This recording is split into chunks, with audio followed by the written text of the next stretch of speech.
আৰু 1 লাখ নিযুক্তি আৰম্ভ হোৱা নাই নহয়, চেঞ্জ হ'বৰ উপক্ৰম আৰু কি আছে 95,000 দিলোৱেই আৰু 5,000 আছে আৰু মই মুখ্যমন্ত্ৰী 26 চনলৈকে আছো। হিতাধিকাৰীসকলক আমি মাটিৰ পট্টা দি আৰম্ভ কৰিছোঁ। ধেমাজি জিলাত 38,000 পৰিয়ালে মাটিৰ পট্টা লাভ কৰিব আৰু তাৰ লগে লগে বিভিন্ন সভাত মিছন বসুন্ধৰা 3ৰ যিটো ৰূপৰেখা তাকো আমি দাঙি ধৰিছোঁ, যাতে ৰাইজে মিছন বসুন্ধৰা 3ৰ বিষয়েও জানিব। আমাৰ ইয়াতেতো 500 টকাহে প্ৰিমিয়াম। নগৰ অঞ্চলতো নগৰৰ মাটিটোতো প্ৰিমিয়াম আছে, কিন্তু তাতো আমি ছাবচিডি কৰি দিছোঁ, লাহে ধীৰে দিলেও হ'ব আৰু 3টা ইনষ্টলমেণ্টতো দিয়াৰ সুবিধা কৰি দিছোঁ।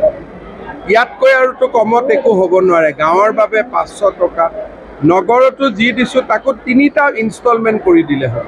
গতিকে সেইখিনি ৰাইজে কৰিব লাগিব, কিন্তু লাহে লাহে কৰি থাকিলে হ'ব।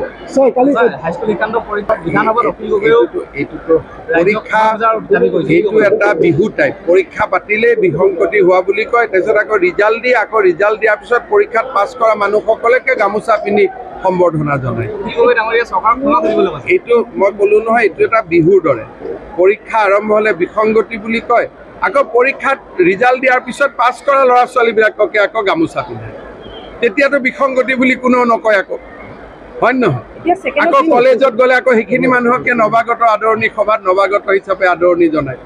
সেইকাৰণে এইবোৰ অসমত একোটা মানে উৎসৱ ধৰণৰ হৈ আছে, লাহে লাহে নোহোৱা